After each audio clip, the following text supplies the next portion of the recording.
Dans cette vidéo, nous allons explorer précisément comment vous pouvez gagner 10 000 $ par mois, même si vous êtes jeune, pauvre, sans diplôme, sans connaissances, sans réseau, sans idées et sans vêtements élégants. Mon objectif avec cette vidéo est vraiment de te démontrer que oui, toi qui visionnes la vidéo, que peu importe qui tu es, quelle que soit ta situation, tu peux réussir à gagner beaucoup d'argent si tu es prêt à passer à l'action. Alors, c'est parti!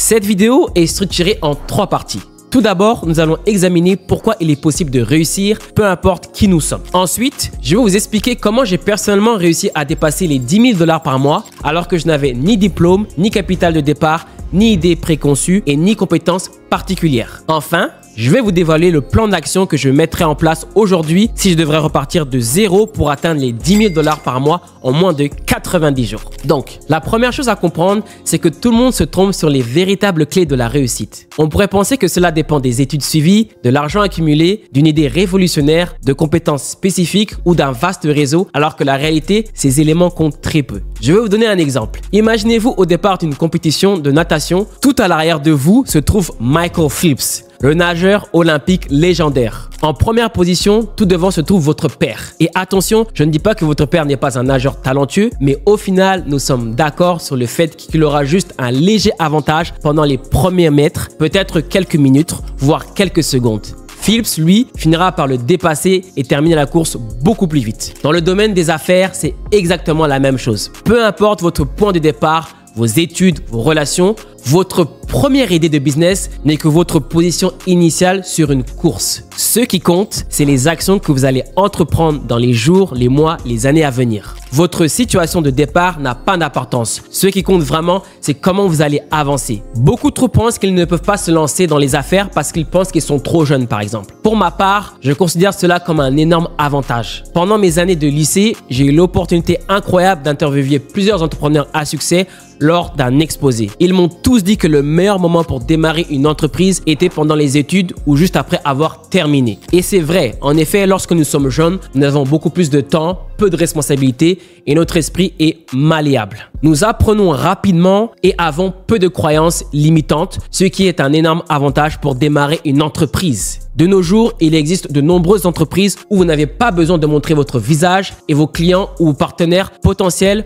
n'ont même pas besoin de connaître votre âge. Ainsi, les éventuelles inquiétudes quant à votre crédibilité ou à votre manque d'expertise en raison de votre jeune âge ne poseront aucun problème. Dans certains secteurs, comme celui des agences, vous serez en contact direct avec des clients, mais même dans ce cas-là, votre jeune âge peut être un atout majeur. Par exemple, vous pouvez mettre en avant votre familiarité particulière avec les réseaux sociaux, TikTok pour la création de contenu, l'intelligence artificielle et Internet. Ce n'est pas juste des paroles en l'air. J'ai vécu cette expérience personnellement. J'ai atteint le statut de la liberté financière à l'âge de 25 ans et j'ai lancé plusieurs entreprises en parallèle de mes études. J'ai également rencontré de nombreux entrepreneurs qui ont généré des millions de dollars avant d'avoir 20 ans, dont Ludia Dauphin qui a ouvert une boutique de sneakers au Canada et que j'ai eu la chance d'interviewer dans mon podcast le 1%. Bien sûr, il y a des limites. Si vous êtes très jeune, disons 11 ans, il sera difficile de réussir à lancer une entreprise car vous manquez probablement de maturité. Cependant, je vous recommande vivement, même si vous êtes adolescent, de commencer à acquérir l'expérience, à créer vos premiers produits et à les vendre. Surtout si vous pouvez être accompagné par un adulte pour vous aider dans les aspects administratifs. Une autre barrière pour beaucoup de personnes est la croyance selon laquelle elles sont trop pauvres pour investir dans leur premier business. Encore une fois, c'est une idée fausse. La plupart des entreprises peuvent démarrer avec très peu, voire aucun capital. Vous pouvez lancer un business e-commerce avec moins de 100 $ ou bien débuter avec une activité freelance sans dépenser un centime.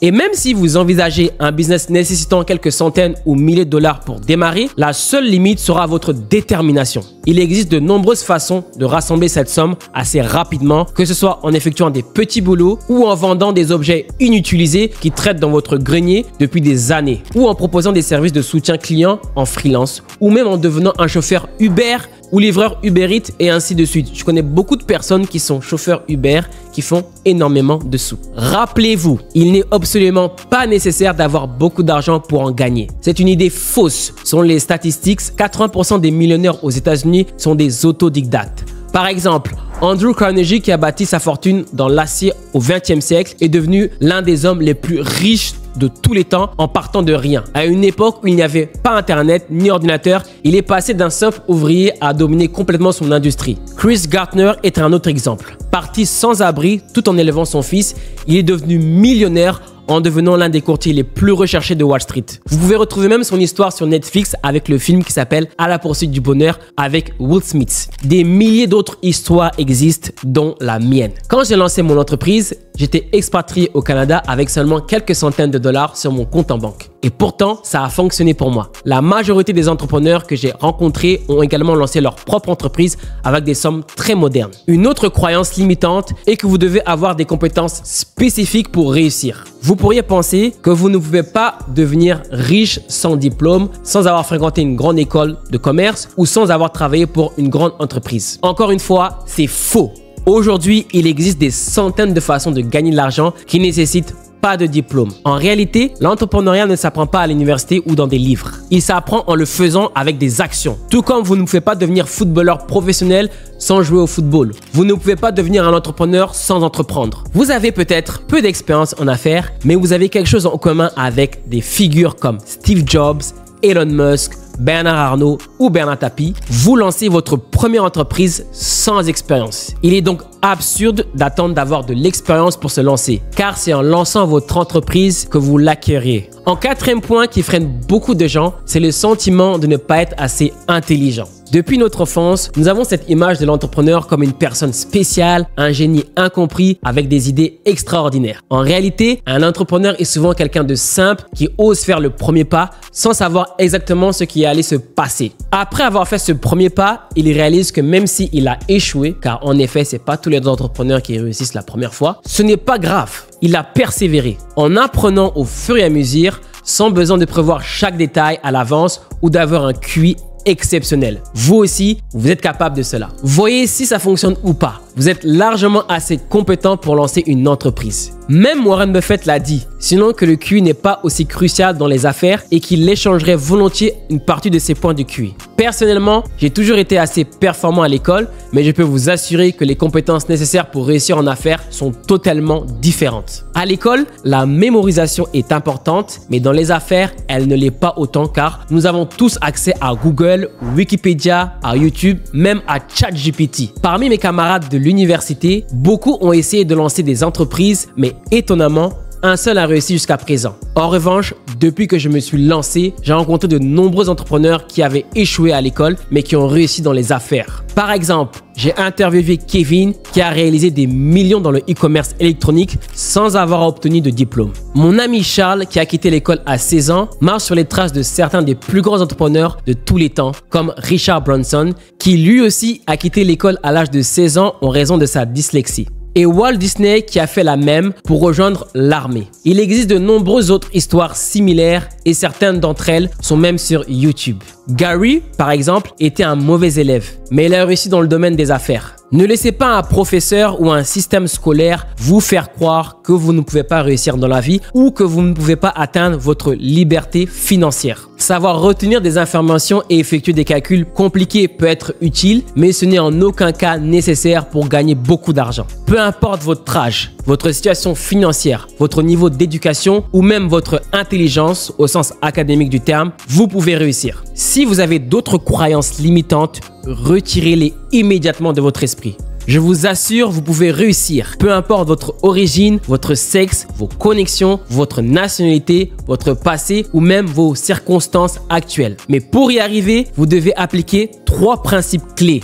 qui sont souvent négligés mais qui font réellement la différence. Le premier principe, c'est d'avoir une vision et de l'ambition. La vision sans action n'est qu'un rêve. L'action sans vision est simplement du temps perdu. Mais la vision associée à l'action peut changer le monde. Comme l'a dit Nelson Mandela, c'est terriblement vrai. Vous devez avoir un objectif ambitieux car même si vous le manquez, vous finirez parmi les étoiles. Réfléchissez-y et devenez riche. Selon Napoléon Hill, penser grand et fort est crucial car le monde s'adapte à nos croyances. Il s'agit d'un principe très puissant. Si vous croyez que vous ne méritez pas d'être riche, vous vous sabotez vous-même. En revanche, si vous avez le courage d'essayer quelque chose, vous pouvez devenir extrêmement riche. Le deuxième principe est celui de l'apprentissage et de l'amélioration continue. Le livre Mindset, The New Psychology of Success a popularisé le concept de mentalité de croissance. Il s'agit de comprendre que tout peut être appris. Vous devez avoir une attitude d'apprentissage continu. Tout comme vous pouvez apprendre à faire du vélo en pratiquant, vous pouvez devenir extrêmement compétent en affaires en continuant d'apprendre et à s'améliorer. Il faut constamment passer par de l'action, faire des choses concrètes tous les jours. Ensuite, prenez le temps de mesurer les résultats de vos actions.